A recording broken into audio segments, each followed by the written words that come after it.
नमस्कार दोस्तों, मैं हूं आद्य शंकर त्रिपाठी और मेरे चैनल पर आपका स्वागत है। पिछले 2-3 वीडियो में मैंने सिविल केस से संबंधित प्रक्रियाओं का आपके सामने वीडियो लाया था और उसमें बताया था कि आदेश 7 रूल 11 में क्या होता है, आदेश 6 रूल 17 में क्या होता है और आदेश 6, 7, 8 के बारे में भी एक लंबी वीडियो मैंने बनाई थी। इन तीनों ही वीडियो को आप लोगों के द्वारा बहुत ही सराहा गया और काफ़ी व्यूज़ उसमें भर भर के आए हैं और काफ़ी कमेंट्स भी लोगों के आए हैं, जो कि मुझे और आगे अच्छे वीडियो बनाने के लिए प्रोत्साहित करते हैं। तो दोस्तों, सिविल मामलों के संदर्भ में ही मैंने आज एक नई जानकारी जो बहुत ही महत्वपूर्ण है वो आपके सामने लेके आया हूँ। तो उस नई जानकारी को हम शुरू करें इससे पहले आप मेरे इस चैनल को सब्सक्राइब कर लें, क्योंकि जैसा व्यूज़ आ रहा है, जितना ज़्यादा व्यूज़ आता है उसकी तुलना में सब्सक्राइब कम आ रहे हैं। तो जब तक आप सब्सक्राइब नहीं करेंगे मेरे चैनल को और मेरा चैनल ग्रो कम हो पाएगा तो थोड़ी दिक्कत होगी। इसलिए आप मेरे इस चैनल को सब्सक्राइब करते रहिए। तो चलिए आगे बढ़ते हैं हम अपनी नई जानकारी के साथ। तो दोस्तों, आज हम जो जानकारी लेके आए हैं वो सीपीसी व्यवहार प्रक्रिया संहिता की आदेश 22 नियम 1, 3, 4 से लेके 12 तक। आदेश 22 में कुल नियम 12 बनाए गए हैं और उसमें जो सबसे महत्वपूर्ण है वो आदेश 1, आदेश 3, आदेश 4, माफ कीजिएगा, आदेश 22 नियम 1, आदेश 22 नियम 3, आदेश 22 नियम 4 और आदेश 22 नियम 9। ये महत्वपूर्ण नियम उसमें बनाए हुए हैं। अब ये नियम हैं किस लिए? अब ये नियम इसलिए है दोस्तों कि जब कभी भी कोई सिविल मुकदमा आप या आपके पिता या आपके पेरेंट्स किसी न्यायालय में लाते हैं, चाहे वो संपत्ति का विवाद हो, बंटवारे का विवाद हो, टाइटल का विवाद हो, रुपये की वसूली के विवाद हो, रुपये के लेन देन का विवाद हो, संविदा के विनिर्दिष्ट अनुपालन का विवाद हो, या ऐसा कोई भी मामला जो सिविल नेचर का मामला आपके पेरेंट्स ने, आपके पूर्वज जो लाए हैं और वो मामला चल रहा है और उस मामले के चलने के दौरान यदि आप प्लेंटिफ हैं, वादी हैं, तो प्लेंटिफ की मृत्यु हो जाती है तो क्या प्रक्रिया होगी? तो क्या वादी की मृत्यु हो जाने के बाद पश्चात वो केस समाप्त हो जाएगा?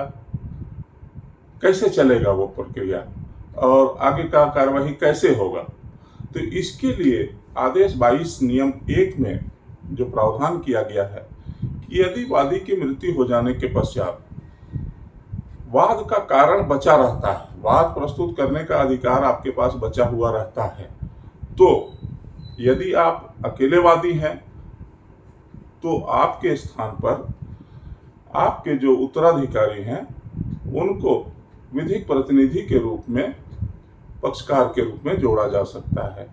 तो उसके लिए प्रावधान क्या है दोस्तों? उसके लिए प्रावधान यह है कि आदेश 22 नियम 3 में अगर कई वादी हैं और या अकेले वादी हैं तो वादी के स्थान पर जो भी लीगल हेयर हैं उनके आदेश 22 नियम 3 का आवेदन पत्र लगेगा और उसमें उस वादी के जो भी लीगल हेयर हैं उसकी एक सूची दी जाएगी और उसको with permission of the court प्रतिवादी का भी रिप्लाई लिया जाता है कि भाई हाँ, ये इनकी मृत्यु हो गई है और इनके जो ये लीगल हेयर हैं, आपको कुछ कहना है, कोई आपत्ति है? तो नॉर्मली किसी के लीगल हेयर में बहुत कम ही विवाद होता है। तो ऐसी स्थिति में वो केस वहाँ से फिर आगे बढ़ जाता है, अग्रसर हो जाता है। और कई वादी हैं तो कई वादी में से अगर एक वादी की मृत्यु हो गई तो केस चलता रहता है और इसी बीच में जो है उस वादी जिसकी की मृत्यु हुई है उसके लीगल हेयर को उसमें पक्षकार बनाया जाता है। तो दोस्तों, अब इसमें हमको देखना यह है कि अगर एक ही वादी है और जो उसका निर्धारित समय है जिस दिन वादी की मृत्यु होती है, इसकी लिमिटेशन है 90 डेज। यदि 90 डेज के अंदर आपने आपने अपना विधिक प्रतिनिधि प्रकरण में रिकॉर्ड पर नहीं लाया तो क्या होगा?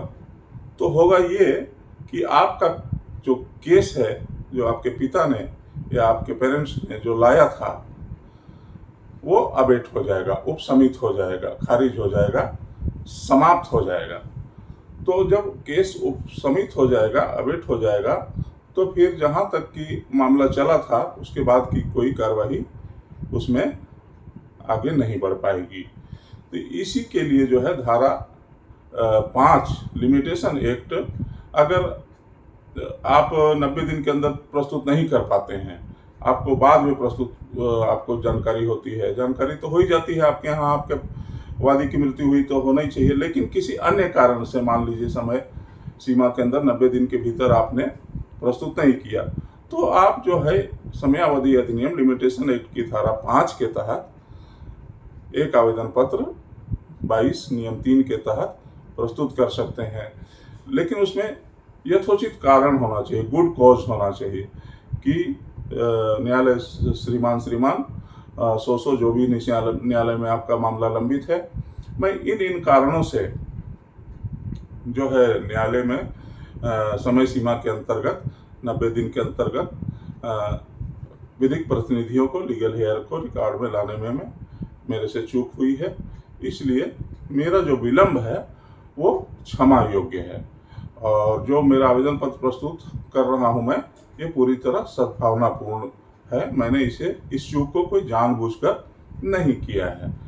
एक एफिडेविट के साथ आप अगर प्रस्तुत कर देते हैं तो कोर्ट आपको लीगल हेयर के रूप में वादी के स्थान पे, मृत वादी के स्थान पे रिकॉर्ड पर ले लेगा। तो ये तो है इसका समय सीमा 90 दिन, और 90 दिन में अगर कर दिया तो इन सब चीज़ों की आवश्यकता ही नहीं है। यदि उसके लिमिटेशन मृत्यु के 90 दिनांक के अंदर आपने विधिक प्रतिनिधि को रिकॉर्ड पे ले आया, तो फिर किसी भी लिमिटेशन एक्ट की अतिरिक्त आवेदन पत्र की आवश्यकता नहीं, किसी एफिडेविट की आवश्यकता नहीं है। वो आपको विधिक प्रतिनिधि के रूप में उसमें जोड़ देगा।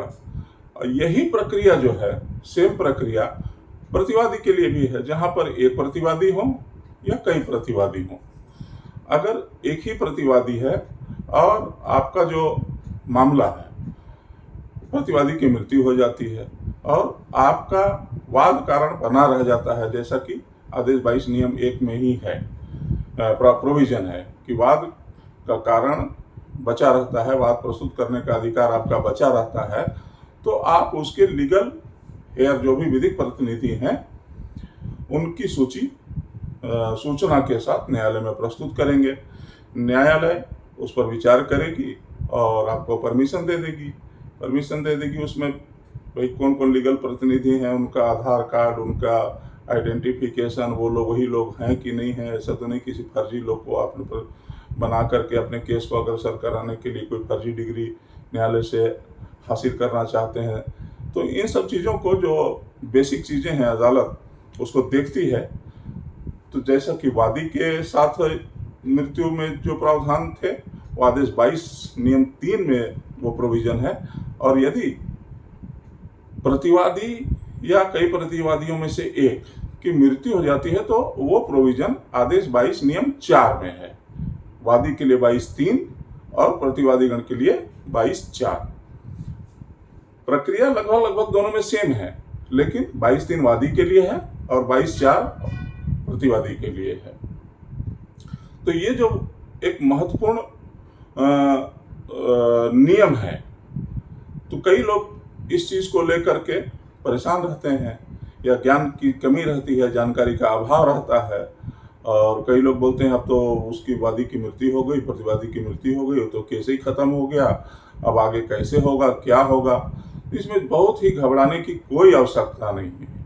जैसा कि पहले के वीडियो में भी मैंने बताया है कि सीपीसी जो है, सिविल मामले के लिए A to Z सारी प्रक्रियाएं, जन्म से लेकर मृत्यु तक और दावा से लेकर के निर्णय, डिक्री, कुर्की, नीलामी से लेकर के हर चीज की व्यवस्था सीपीसी में दी गई है।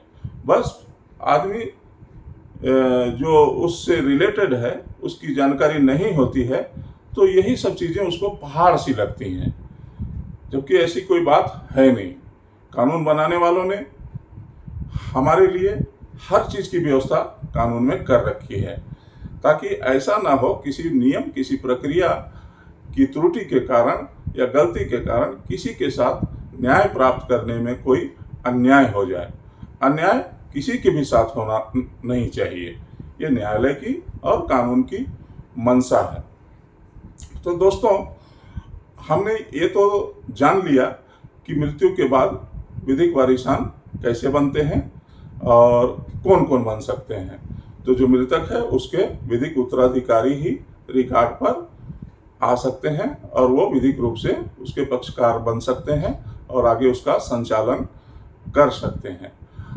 और ये जो है सिर्फ वाद में ही नहीं, अगर अपील में भी किसी वादी या प्रतिवादी या अपीलार्थी या उत्तरवादी की मृत्यु हो जाती है तो अपील में भी यही प्रोविजन, पुनरीक्षण में भी यही प्रोविजन अप्लाई करता है।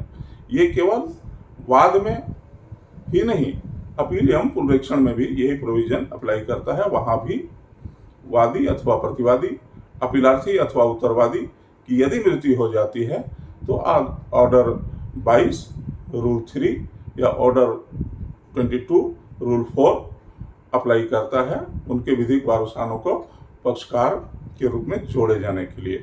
और जब पक्षकार जुड़ जाते हैं तो जहां पर जिस पक्षकार की मृत्यु हुई होती है वहां तक जितनी भी कार्यवाहियां हुई होती हैं उससे आगे की कार्यवाही अग्रसर होती है। प्रोसीडिंग बैक नहीं होगी। ऐसा नहीं कि मेरे पिता ने वाद प्रस्तुत किया था, अब इसमें कुछ मैं नया चीज लाऊंगा और ये मेरा नया कारण है और ये इसको मैं ऐसे करूंगा, वैसा नहीं होगा। वो प्रकरण जहां पर मृत्यु हुई है वहां से आगे की ओर अग्रसर होगा और उसको आप आगे अग्रसर करके संचालित करके निर्णय तक ले जाएंगे। आगे निर्णय क्या होगा ये आपके साक्ष्य पर, आपके केस पर डिपेंड करता है, लेकिन वो केस वहां पर आपका समाप्त नहीं होगा, उपसमित नहीं होगा, अबेट नहीं होगा।